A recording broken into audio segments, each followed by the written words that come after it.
नमस्कार दोस्तों।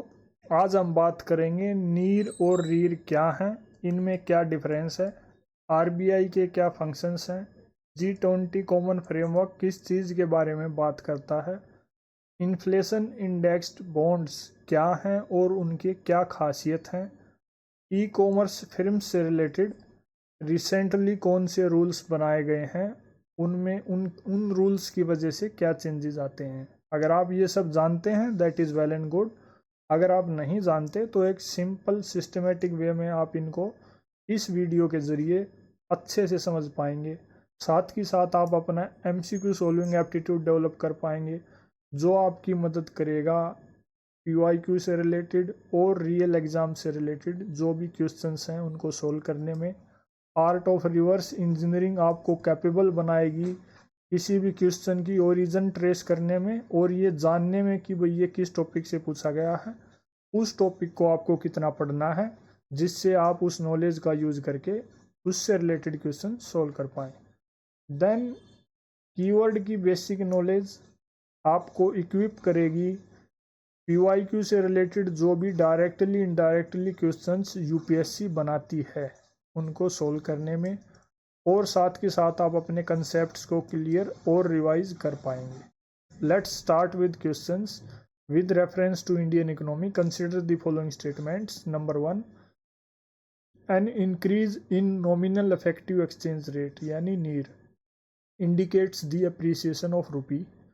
Number 2, an increase in the real effective exchange rate यानी REER indicates an improvement in trade competitiveness.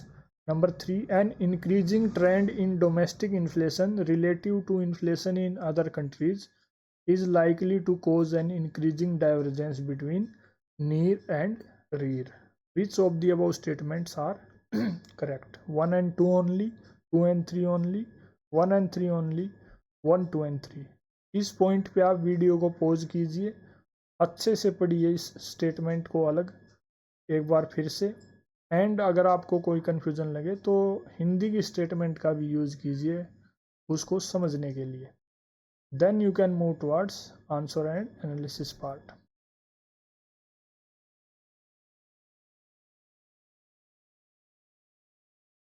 Correct answer यहाँ C है, यानी first statement और थर्ड स्टेटमेंट ठीक है कि भाई जो नीर है अगर उसमें बढ़ोतरी होती है तो उसका मतलब ये है कि भाई रुपी की वैल्यू बढ़ रही है, यानी रुपी मजबूत हो रहा है। उसको समझने के लिए हमें कॉमन सी बात है ये पता होना चाहिए नॉमिनल इफेक्टिव एक्सचेंज रेट क्या होता है। देन अगर एक इंक्रीजिंग ट्रेंड है डोमेस्टिक इन्फ्लेशन में relative to the inflation in other countries is likely to cause an increasing divergence between near and rear। Inflation कैसे जुड़ा हुआ है इन चीज़ों से, नीर से रीर से, ये चीज़ आपको पता होनी चाहिए इस स्टेटमेंट को समझने के लिए। देन जो सेकंड स्टेटमेंट गलत है, an increase in REER indicates an improvement in trade competitiveness, इसके लिए आपको रीर का पता होना चाहिए, रीर क्या है और ये कैसे इंडिया की ट्रेड कम्पिटिटिवनेस को इन्फ्लुएंस करता है। आइए इन सब चीज़ों के बारे में जानते हैं। सबसे पहले हम बात करेंगे कि भाई एक्सचेंज रेट है क्या। इफेक्टिव को तभी समझ पाएंगे और इफेक्टिव को समझने के बाद में नीर और रीर को समझ पाएंगे, इसीलिए बिल्कुल बेस का हमें पता होना चाहिए कि भाई एक्सचेंज रेट का मतलब क्या होता है। एक्सचेंज रेट का मतलब है किसी भी करेंसी की value in comparison to another currency, कि भाई $1 खरीदने के लिए हमें कितने रुपए की ज़रूरत पड़ेगी फॉर एग्जांपल। वो इस चीज़ को दर्शाता है कि भाई एक्सचेंज रेट क्या है डॉलर रुपए का। Then it is the value of one currency expressed in terms of another currency. इसको कौन डिसाइड करता है? इसको फॉरेन एक्सचेंज मार्केट डिसाइड करती है based on various factors like demand supply की क्या सिचुएशन है, सेंट्रल बैंक्स की क्या पॉलिसी है दोनों देशों में, जियोपॉलिटिकल सिचुएशन क्या है, कहीं लड़ाई वगैरह तो नहीं हो रही, डिमांड सप्लाई जो सप्लाई मार्केट है वो सब कंटिन्यूसली चल रही या नहीं चल रही, अलग अलग फैक्टर्स इसको प्रभावित करते हैं। That is one point. Second point है कि भाई इफेक्टिव एक्सचेंज रेट क्या बोलेंगे, इस वैल्यू की करेंसी को मेज़र करना, इट इज़ ए मेज़र। यानी उसको ये कैलकुलेट करना कि भाई किसी कंट्री की करेंसी की वैल्यू कितनी है दूसरी कंट्रीज़ की एक बास्केट ऑफ करेंसीज के कंपैरिजन में। यानी एक बास्केट में अलग अलग कंट्रीज़ की करेंसीज रख के इमेजिन कीजिए इंडिया की मान लीजिए रुपये की वैल्यू कितनी है उन सभी करेंसीज के कंपैरिजन में। उस चीज़ को जो मेज़रमेंट करने की प्रोसेस है, मेज़र करना है, that is effective exchange rate. ये दो टाइप से किया जाता है कि भाई उस कंट्री की वैल्यू को कैसे मेज़र करेंगे। दो टाइप से करेंगे, एक है नीर, दूसरा है रीर। नीर में क्या करेंगे, जो कि नॉमिनल इफेक्टिव एक्सचेंज रेट है, उसमें ये मेज़र किया जाएगा कि भाई किसी भी कंट्री की इकोनॉमी की उस कंट्री की करेंसी की वैल्यू क्या है, यानी वो कितनी मजबूत या कमज़ोर है दूसरी फॉरेन करेंसीज की जो वैल्यू उनकी वेटेड एवरेज के कंपैरिजन में। मतलब जिन जिन कंट्रीज से, सपोज इंडिया का केस लेके एक सिंपल वे में समझते हैं, इंडिया अलग अलग कंट्रीज से डील कर रहा है, यूएसए से कर रहा है, फ्रांस से कर रहा है, जर्मनी, ऑस्ट्रेलिया। एक बार ये छोटा सा एग्जांपल लेके देखते हैं।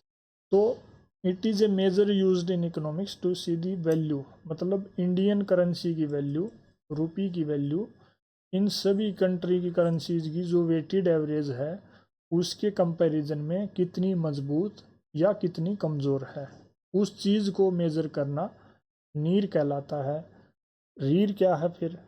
रीर है अगर उस मेज़रमेंट में जो नीर कैलकुलेट किया गया है उसमें इन्फ्लेशन के प्रभाव को एडजस्ट कर देंगे तो वो रीर बन जाएगा। सिंपल सा फार्मूला, सिंपल सा डिफरेंस सिर्फ इतना है कि नीर कैलकुलेट करते हुए इन्फ्लेशन को एडजस्ट नहीं किया जाता है, वो ओवरऑल कैलकुलेट किया जाता है कि भाई एक करंट कंट्री की करेंसी की वैल्यू कितनी है दूसरी के मुकाबले।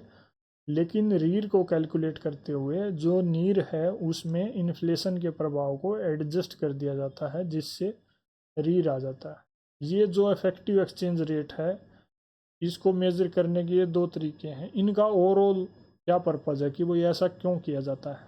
ऐसा करने से किसी भी कंट्री का ट्रेड बैलेंस कैसा है, उसकी इकोनॉमिक हेल्थ कैसी है एंड उसकी ग्लोबल ट्रेड में कितनी कम्पिटिटिवनेस है, इन सब चीज़ों का पता लगाया जा सके।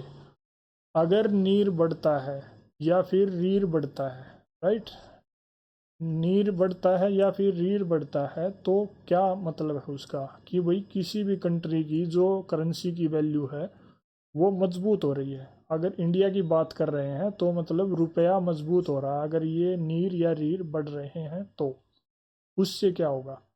अगर रुपया मजबूत हो रहा है तो जहाँ भी इंडिया के एक्सपोर्ट्स जाते हैं ग्लोबल मार्केट्स में, वहाँ इंडिया के जो गुड्स और सर्विसेज हैं वो कॉस्टली हो जाएंगे, एक्सपेंसिव हो जाएंगे, महंगे हो जाएंगे। यानी उनको ख़रीदना विदेशियों के लिए मतलब एक चैलेंजिंग टास्क बनता जाएगा जितना जितना रुपया मजबूत होता जाएगा। इन दैट सिचुएशन जो इंडिया की ट्रेड कम्पिटिटिवनेस है वो डिक्लाइन हो जाएगी। ट्रेड कम्पिटिटिवनेस से मतलब ये है कि इंडिया में जो एक्सपोर्ट की इंडस्ट्री हैं, जो लोग बाहर विदेशों में माल भेजने का काम करते हैं, विदेशों में सर्विसेज प्रोवाइड करने का काम करते हैं, उनको नुकसान होना शुरू हो जाएगा क्योंकि रुपया मजबूत हो रहा है। उनके गुड्स जब बाहर जाएंगे तो वो कॉस्टली बिकेंगे, कॉस्टली बिकेंगे तो लोग विदेशों में उनको ख़रीदना कम पसंद करेंगे, कम पसंद करेंगे तो जो भी एक्सपोर्टर्स हैं उनको नुकसान होना शुरू हो जाएगा और जो ट्रेड कम्पिटिटिवनेस है वो घटना शुरू हो जाएगा। That is all about NEER and REER. Next is with reference to Indian economy consider the following statements.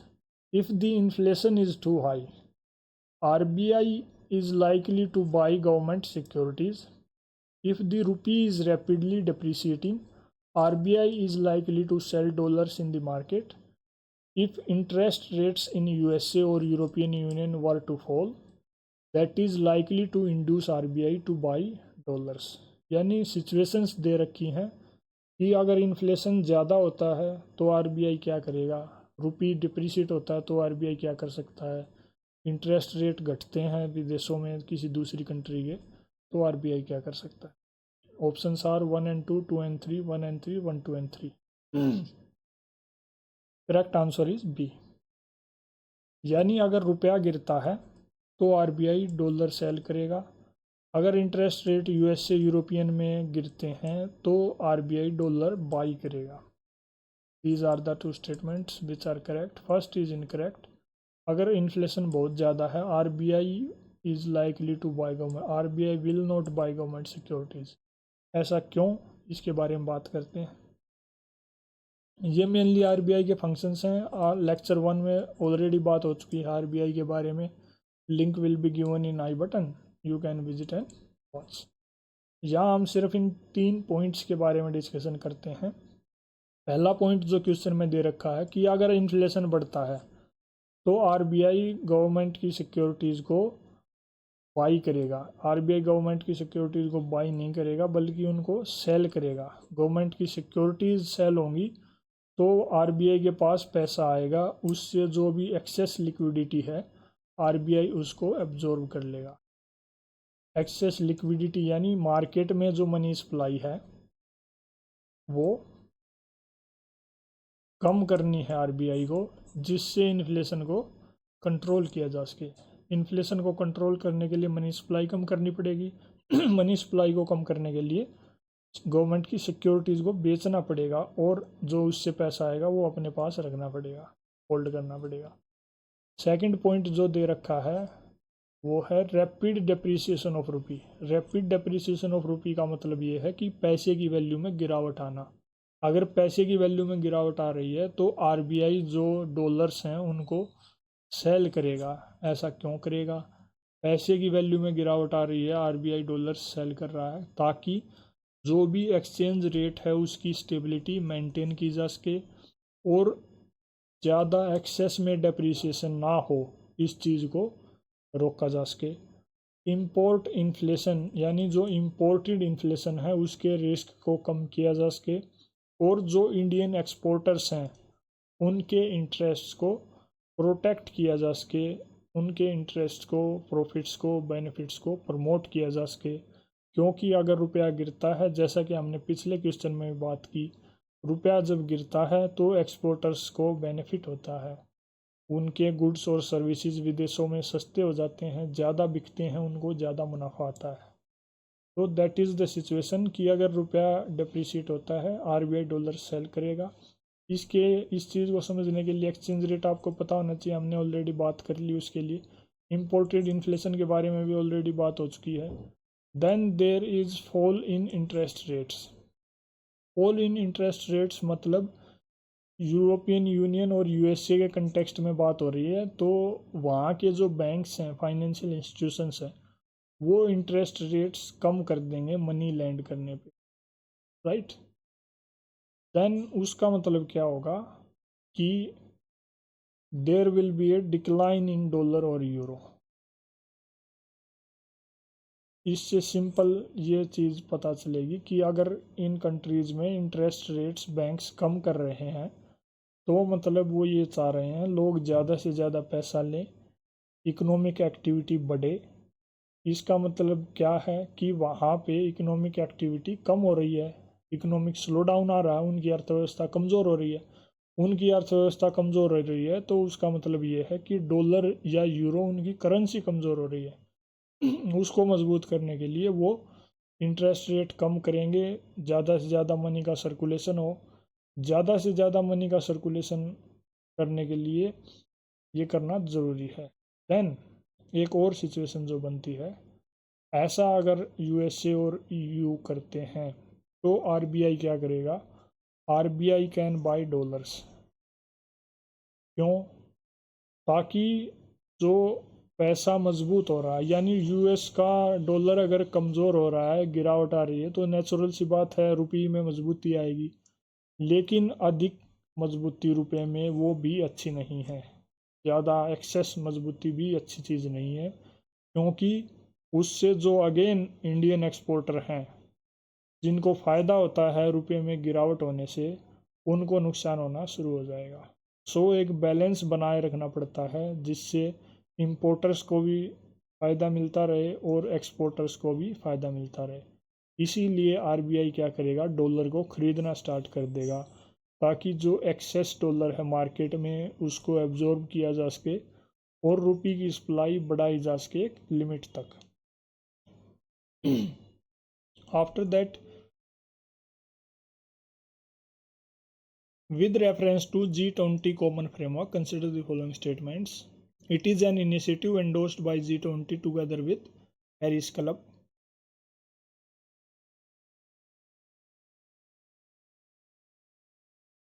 It is an initiative to support low-income countries with unsustainable debt.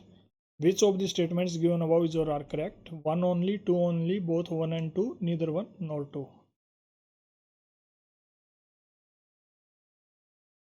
C is the correct answer, यानी दोनों ही statement ठीक हैं।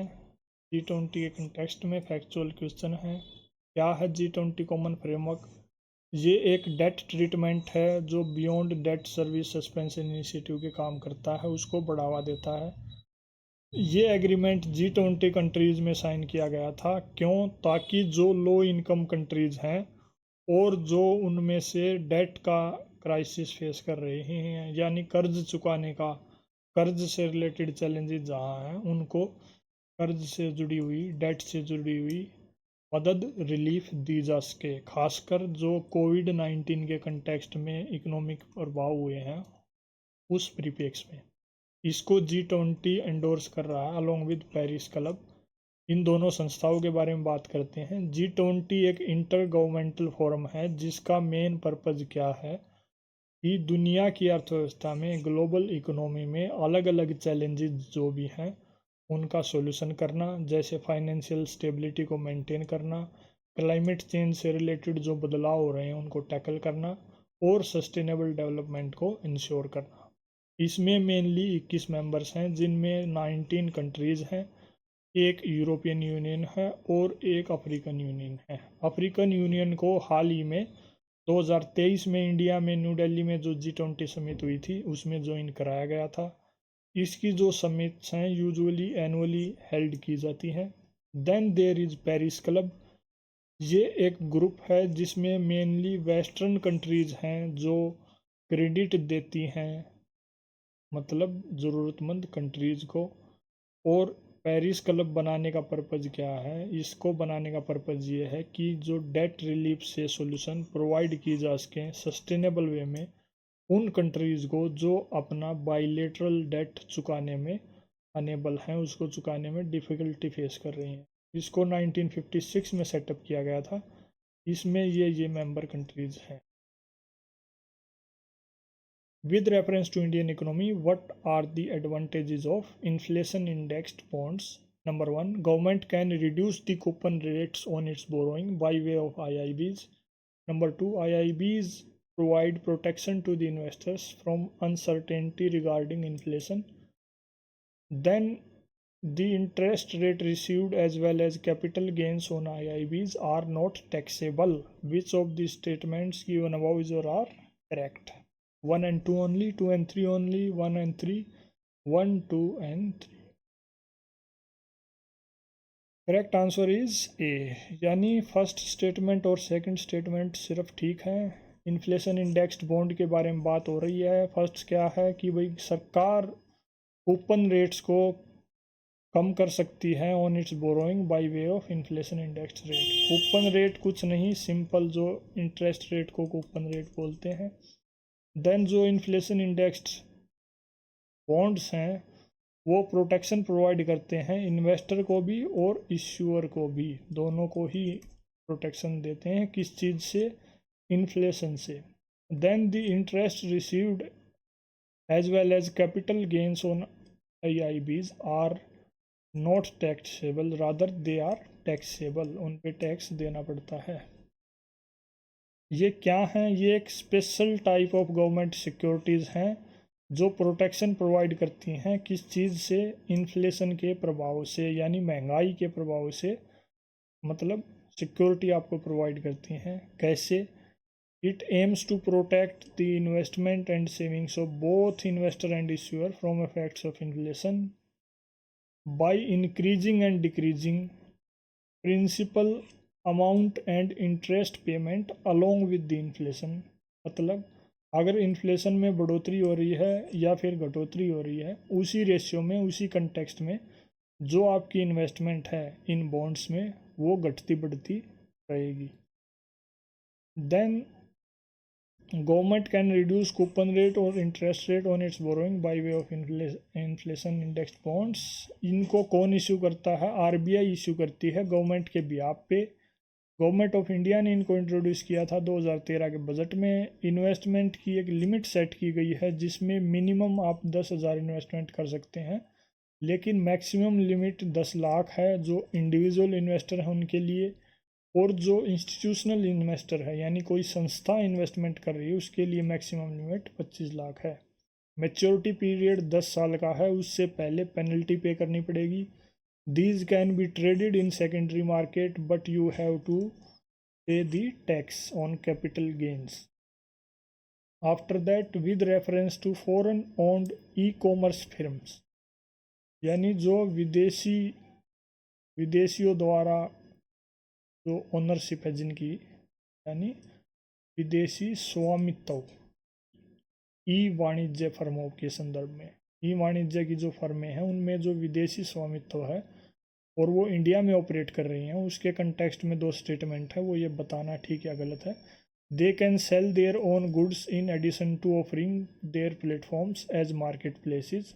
The degree to which they can own big sellers on their platforms is limited. Which select the correct answer using the code given below. 1 only, 2 only, both 1 and 2, neither 1 nor 2। E commerce के context में दोनों ही statements गलत हैं, यानी first statement भी second भी। क्यों गलत हैं इसको समझने का प्रयास करते हैं। Consumer protection e commerce rules लाए गए थे 2020 में, जो पब्लिश हुए यानी लागू हुए जुलाई 2021 से। क्या पर्पज़ था इन रूल्स का? कि भाई जो ई कॉमर्स किस चीज़ को बोलते हैं? जो ऑनलाइन प्लेटफॉर्म्स के ज़रिए जो भी व्यापार होता है गुड्स और सर्विसेज का, उसको ई कॉमर्स बोलते हैं। इन रूल्स के थ्रू जो भी गुड्स एंड सर्विसेज की सेल और परचेज हो रही है ऑनलाइन मार्केट में, उसको रेगुलेट किया जा सके, ये देखा जा सके कि भाई ये ठीक से हो रही या नहीं हो रही, और एक लेवल प्लेइंग फील्ड सभी प्लेयर्स को प्रोवाइड किया जा सके। इन रूल्स ने दो टाइप के ई कॉमर्स बिजनेस मॉडल को रिकग्नाइज किया था कि भाई एक मॉडल है मार्केट बेस्ड जो ई कॉमर्स की दुनिया में काम करता है, दूसरा है इन्वेंट्री बेस्ड। मार्केट बेस्ड जो मॉडल है उसमें जो ई कॉमर्स एंटाइटी है, यानी जो भी company e commerce online market की फैसिलिटी प्रोवाइड कर रही है, उसका काम सिर्फ एज ए फैसिलिटेटर एक्ट करना है। यानी वो सिर्फ एक अपना प्लेटफॉर्म प्रोवाइड करवाएगी, वहाँ पे कोई भी बेचने वाला खरीदने वाला आएगा और वो अपना बिजनेस करेगा और चला जाएगा। उस कंपनी का, जो भी कंपनी ऐसी फैसिलिटी प्रोवाइड कर रही है, वो वहाँ पे डायरेक्टली या इनडायरेक्टली कोई भी प्राइसेस जो हैं गुड्स एंड सर्विसेज के, उनकी सेल है, उसको इन्फ्लुएंस नहीं करेगी। इन्वेंट्री बेस्ड मॉडल इससे अलग है। उसमें जो ई कॉमर्स कंपनी है वो भी अपने गुड्स और सर्विसेज सेल कर सकती है, प्राइसेस को इन्फ्लुएंस कर सकती है। तो इंडिया के केस में जो फॉरेन ई कॉमर्स कंपनीज हैं उनको मतलब सिर्फ और सिर्फ मार्केट बेस्ड मॉडल पे काम करने के लिए बोला गया कि भाई आप सिर्फ मार्केट बेस्ड मॉडल पे काम करिए, यानी एज ए फैसिलिटेटर एक्ट करिए जो भी सेलर है और बायर है उसके बीच में। अगर इस बेस पे देखें तो फर्स्ट स्टेटमेंट जो है, they can sell their own goods, they can not sell their own goods, they can just act as facilitators. The degree to which they can own big sellers on their platform is limited, that is also incorrect. अगर वो अपने goods बेच ही नहीं सकते तो वो ना किसी जो बिग फिर्म वहाँ सेलर है उसको, उसके भी पार्टनर बन सकते हैं या उससे कोई इन्वॉल्वमेंट कर सकते हैं। That is all in this video. Thank you.